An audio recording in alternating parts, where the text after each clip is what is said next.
Тэгэхээр энэхүү үйл явдал 21 жилийн өмнө ах бид хоёрыг ердөө жаахан хүүхдүүд байсан тэр үед ээжд маань тохиолдсон юм.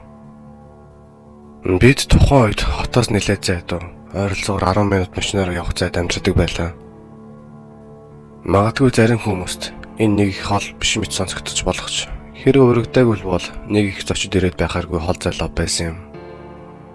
Ээж маань тэрхүү хотын захын жижигхэн байшин руу ааваас дөнгөж салсныхаа дараа нүүж очиод байсан бөгөөд тэрхүү байшинг түрээсэлж байсан хүн нь ээжийг өрөвцөндөө маш бага түрээсээр байлгаж байсан гэдэг. Тиймээс ээж маань тэрхүү байшингийн жижиг мөн алслагдсан байдалд нэг их ач холбогдол өгдөггүй байлаа. Ямар ч тач нэгэн өдөр байшингийн маань хаалгыг залуухан ир тогшиж ээж маань хаалгаа онгойлж өгч. Тэрхүү үйл таныхэр магадгүй 20 дөнгөж гарч яваа. Өмсөж яваа хувцс нь битүү цус нүж шавар шавхаар бодогдчихсан. Мөн маш их амьсгаатсан байдалтай байсан аж. Тэрээр ээжээс маань машинтай явж байгаад амтан мөрөгчгсөн тул засварын газар болон такси үйлчилгээ рүү залгах хэрэгтэй байна. Уцыг чинь ашиглаж болох уу хэмээн асуусан байна. Харин ээжд маань тэрээр нэг л сэжигтэй санагдсан тул шууд л түнд үгүй уушлаарай өөр газараас тусламж хүсэх юм хариулж. Гэтэл тэрхүү залуу ээжийг маань хаалга хаагаас өмнө завсраар нь хөлөө авчулж амжаад нэлээд зандарсан хоолойны өнгөөр уцыг чинь ашиглаж болох уу хэмээн дахин хэлв. Харин тэр үед нэлээдгүй хөдөр том биетэй метр 90 гаруй өндөртэй авга ах маань манад ирчихсэн галтгооны өрөөнд ямар нэгэн зүйлийг засч байсан бөгөөд саний болсон яриаг сонсож байсан тул галын өрөөнөөс гарч ирээд тэрхүү үл таних залууд эндээс зайл хэмээн хэлсэн аж. Авга ах маань зөвхөн түүнийг явахыг сануулаад зогсолгүй түүнийг хөөх маягтай байшингаас гарсан бөгөөд харин тэрхүү залуу ахыг маань харсан даруйда ойролцох модод руу орон зүгтэн алга болсон байв. Мөн түүнээс гадна саний залуу хэсэг хугацааны дараа буцаад ирж магадгүй хэмээн болгоомжилж авга ах маань тэр шөнө бидэнтэй хамт онцгор шийдсэн юм. Харин маргааш өглөө нь ээж маань ах бид хоёрыг сургууль руу хүрэхээ гарах гэж байтал цагдаа нар ирсэн бөгөөд бидний тэр өдрөө хаашин гаргасангүй. Өчигдрийн манад ирсэн гаж амтан 11 настай хүүг зэрлэгээр хөнөөгөөд цагдаа нарт баригдсан болж таарав. Цаг хугацааны хувьд хөөрхий хүүг дөнгөж хөнөөчгөөд манад ирсэн болж таарсан юм. Хэрв тэр өдөр авга ах маань манад байж таараагүй бол юу болох байсан бол гэсэн төсөөлөл намайг одоо ч хүртэл хачин ихээр айлгадаг юм.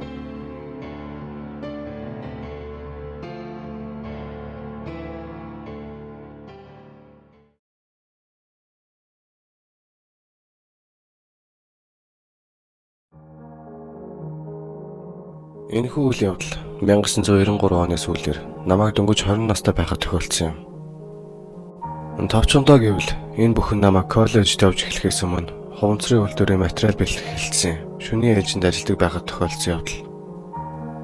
Би хэлцээхээ цорын ганц эмэгтэй ажилчин байсан бөгөөд бусад хамтран ажиллах залуус маань намайг энэ ажил тохирохгүй хэмээн хэлдэг байсан ч шаргуу хөдөлмөрийнхээ эцэст би өөрийгөө батлан харуулж мөн тэдний хүндэтгэлийг хүлээгээд байсан юм. Тэр их хүнд ажил байсан ч амьдралын маань сайн сайхан бүхэн рүү намайг хөтлсөн билээ. Мөн тэр үед би өөрийн хүчирхийлэгч найз залуугаас дөнгөж салаад байсан цаг үе байлаа. Тэр залуу үгээрч сэтгэл зүгээрч бие мах бодорч хүчирхийлэгч мөн дээр нэмээд архичин байсан юм. Ерөнхийдөө түүнээс л болж одоо өгүүлэх гэж бүзүүлтэй би анханасаа хутгалсан гэж хэлж болно. Нэгэн өдөр цаг ойролцоогоор шөнийн 1:30 хавцаа би дөнгөж ээлжид дуусгачаад байж байлаа. Машины маань түлш дуусаж байсан учраас ойролцоох шатхуун түгээгүүр дээр очиж түлш авахар явсан юм. Тэнд очиод машиндаа түлш шахан зогсож байтал миний үеийн бололтой эмэгтэй над руу айсан бас сандарсан байдалтай төхөн ирлээ. Тэрээр найз залуугиндаа байж байгаад муудалцсан ба тэндээсээ гарч шатхуун түгээгүүрийн төлбөртэй утас ашиглаа найзаагаа ирж аваач хэмээн дуудахаар явж буугаа хэллээ. Харин түүнийг шатхуун түгээгүүр рүү алхаж явах замд нь машинтай хэсэг залуус хоргож хил амаар дарамжлан араас нь дагсаар байж тэрээр арагш баг зэрэг толгоогоороо дохин шатхуун түгээгүүрийн хогийн савны цаана парклсан машиныг заав. Надад том ногоон машин харагдсан бөгөөд магадгүй Cadillac эсвэл Lincoln байсан ба ямар тач дотор нь 2-3 сүүдэр бүртэлцэх нь харагдаж байв. Тэр эмэгтэй тэдгээр хүмүүс өөрийг нь сүрдүүлсэн тухай мөн найз руугаа залгаад эндээ хүлээгээд хэтэрхий айж бодох байгааж хэлсэн юм. Бүсгүй аятайхан хувцалсан Бас мансуурсан эсвэл согтуу гэх шинж тэмдэг байхгүй байлаа. Тэр зүгээр л их сандарсан, бас айсан харагдсан тул надад эргэлзээд байх зүйл байсангүй. Дээр нь эрэгтэй хүнээс айх айдас ямар гэдгийг би өөрөө мэддэг байсан тул түүнд туслахаар шийдсэн юм. Би машиндаа төвшөө шахаж дуусаад түүнийг машинд орцсоо хүргээд үгүй хэмээллээ. Оройн цагаар замын хөдөлгөөн том баг байдаг тул би шатхуун төвөөгөөс дахин холдоод түүний хаанд амьдардаг талаар асуусан юм. Харин тэр эмэгтэй суудал дээр хөндөлцөн нөгөө машин бидний араас дагаж буй үсгийг шалгасаар байв.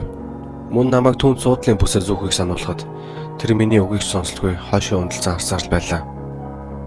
Би зүгээр л түүнийг хит их айцгаж хэмээн бодож байв. Харин хэдэн гудам өнгөрсөний дараагаар би түүнийг машин доторхыг илүү сонирхож эхэлснийг анзаарсан ба гинтл тэр мөнгөний талаар асууж эхлэхэн тэр Цүнхчин хаана байна? Цүнхчин хаана байна? Надад мөнгө хэрэгтэй байна. Алив надад мөнгө өгөөд. Дотор минь харанхуй нөмрөг шиг л болов. Энэ эмэгтэйг би машиндаа өөрөө оруулчихсан. Харин тэр одоо намайг дээрэмдэж байна. Гэвч дахин бодоод үзэхэд дээрэм гэдэг үг нэг л тохирохгүй байлаа. Би хүмүүсийн хөвчлийн ямби хайрцаг хэмээн хочилдог 1985 оны Шивэд унж явсан ба дээр нь би ажлын хувцастай халтарсан бодвол болон джинс мөн цэгийн гуталтай байлаа. Тиймээс хинч намайг хараад биедээ их хэмжээний бэлэн мөнгө авч явахаар нэгэн гэж бодохооргүй байсан ба угаасаа ч надад хэдхэн задгаа доллароос өөр зүйл байгаагүй. Тэр суудал дээрээ дахин хид өндөлцөж байснаа тэнд байна хэмээн ойрлж эхлэв. Гэвч энэ удаа айсан сонсогдсонгүй. Би арын тоолондоо хартал яа харахгүй шатхуун түгээгүүр дээр байсан том ногоон машин араас минь дагаж байлаа. Тэр эмэгтэй суудал дээрээ өсчин цохочж Манай залуус чамайг болгож тавина гэж юм. Намайг сонсов. Залуус маань чамайг үгүй хийн хэмээн ойрлж эхлэв. Тэгснээ тэр яг л галзуу хүмүүст инээд алдан тэд намайг яахаар төлөвлөсөн тухай новшийн зүйлсийг амандаа бовтнонгаа урд талын хайрцгийг онгоолгон эсвэл арын суудал руу өнгөж миний хитвчийг хайж эхэллээ. Хэрэг би ухаантай байсан бол анхнаасаа зүгээр л цагдаагийн хилц рүү дахих байлаа. Үнэн дээр би үнэхээр ухаантай байсан бол шатхуун түгээгүүр дээр байх үедээ л цагдааны олог залгаад тэдний гэртэл түүнтэй хамт хүлээх байсан юм. Энэ нь илүү ухаалаг алхам байлаа. Харамсалтай нэгдгээрээ айлнж бүх зүйл оройтох хүртэл толгойд минь орж ирээгүй юм. Яг тэр үед миний уур үнэхээр ихээр хурч эхэлсэн бөгөөд 3 гол зүйлийг нэг дор анзаарсан юм. Нэгт урд маань замын уулзвар төхөж байсан бөгөөд хөндлөн замын айл талд машинууд зөрхөөр хүлээж байлаа. Бас ногоон гэрэл дөнгөж унтраад шар гэрэл асч байв. Хоёрт надад жолоочийн маань хаалганы халаасанд ажил дээрээ хэргэлдэг цаас зүсгч маань байгааг би санав. Гуравт галзуу гिचи одоо суудлын бүсээр зөөгөөгүй байгааг би анзаарлаа. Би олон зүйл бодлогүй шар гэрэл дөнгөж унтрах үед нь хаазаа гიშгэн улаан гэрлэр уулзвар нэвтрэв. Арын тоолондоо ногоон машин дагаж буй үсгийг шалгахад хоёр хажуу талын орсголын машин хөдөлж эхэлсэн байсан тул тэд амжиж уулзвар нэвтэрч чадалгүй зогсож хоцорсон байлаа. Хажууд минь сууж буй өлөгчин тэр үед орилж эхлэхин тэр намайг тоормсоо тултлан гიშгэхэд тэр суудлын урд тал болон салхины шилийг хамаг ирчээрээ үнэхээр баг ханам мөн цууртал нь мөргөж орхилоо. Тэгээд зорчигчийн суудлал руу буцан гоо ирэх үед нь би цаас зүсгчээ гарган нүүрэнд нь тулгаж байгаад түүн рүү хамаг хүнд гисэн мэдих бүхий л хараалыг холон тасралтгүй орилж гарав. Би яг юу гэж хэлж байснаа сайн сандгүйч тэр бүх урт хараалуудын дунд эндээс тонилж үзлийн царайг чинь зүсэж аваад өөрт чинь нэдүүлэхээс өмнө эндээс зайлж үз гэж юм гэсэн өгүүлбэр байсныг лав сандаг юм. Галзуу хүмүүст орлоо болон цаас зүсгч хоёрын хослол амжилттай боллоо. Машины урд талыг хүчтэй мөргснөөс болж түүний хамар болон тухнаас нь цус урсах бөгөөд тэр бараг үүнийгэж мэдж амжаагүй байсан байх. Тэр машины хаалганы бариулыг олж ядан тэмтжиж арайхийн хаалга онгойлгосон ба машинаас өсрөн буух хүртэл нь би түүнийг цохиж балбасаар л байлаа. Би хаазаа тултлан гიშгэж дараагийн уулзвар хүртэл давхихтаа зорчигчийн талын хаалга одоо хүртэл онгорхоо байгааг ч анзаараагүй байв. Ногоон машин намайг одоо хүртэл дагаж байж мэднэ хэмээн айж байсан тул би нэлээд хэдэн эргэлт хийж түүнээс аль болох мөрөө буруулахыг хичээж байлаа. Энэ чигээр нэлээд хэсэг явсны дараа би зогсож зорчигчийн талын хаалга хаагаад Дараа нь төв зам руу буцан орж өөрийн гэрийн зүг дахив. Төв зам руу ороод ойролцоогоор 5 минут явсны дараагаар биемийн тэр жигтэй салгалан чичирч эхэлсэн бөгөөд би хэсэг зогсоод гар болон мөрийнхөө чичиргээг боловч өөрийгөө хэсэг тайвшруулсныхаа дараагаар л нэг юм жолоо барихтайгаа болж буцан гэрийн зүг хөдөлсөн юм. Найз залуугаасаа салсныхаа дараагаар гэртэн түр амьдарч байсан өөрийн эгчтэй энэхүү болсон явдлын тухай хэлэх үед тэр намайг яг л баавга мэт тас твэрэнгээ тасралтгүй цагдаа нар руу шууд очиагүй яасан тэнийг юм хэмээн айсан өнгөөр загинсаар л байлаа. Харин тэр үед л амьдралдаа анх удаа хэн нэгэн загнуулах ийм сайхан билүү гэдгийг анзаарч байж билээ.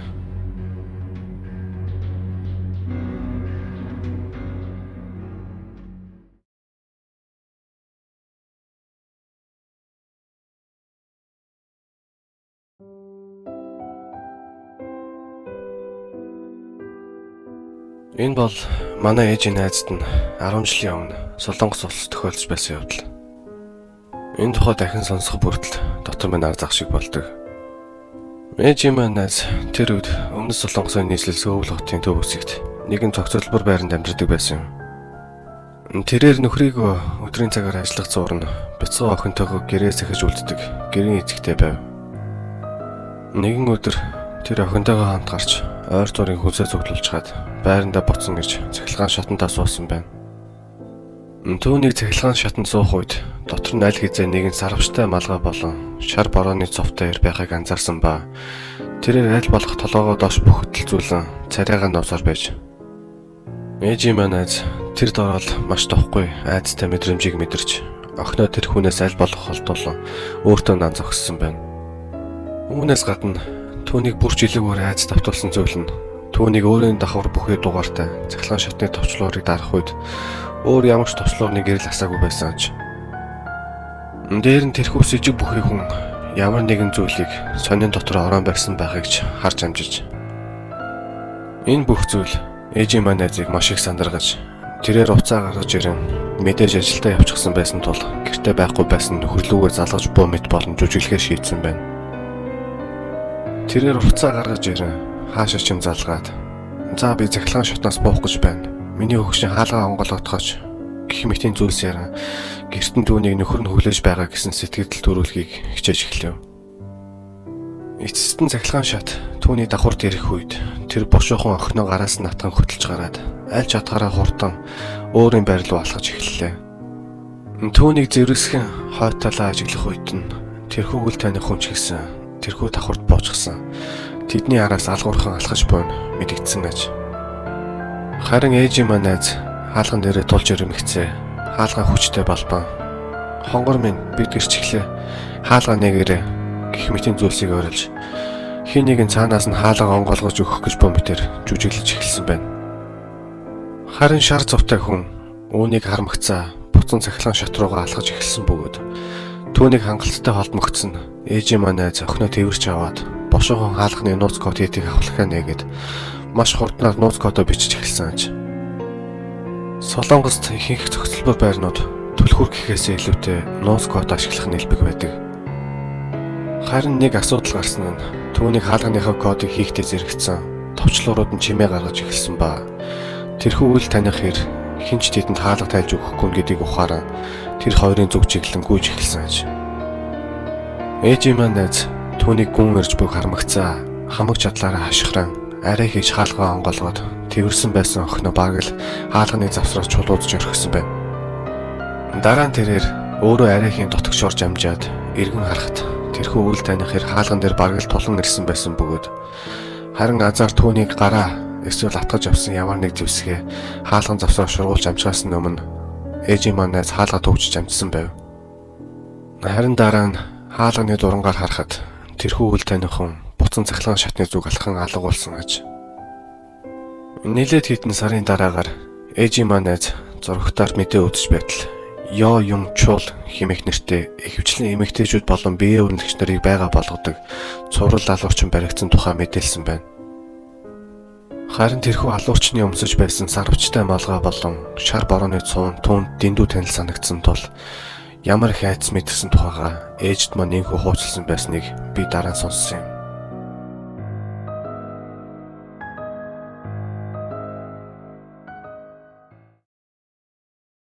Thank you.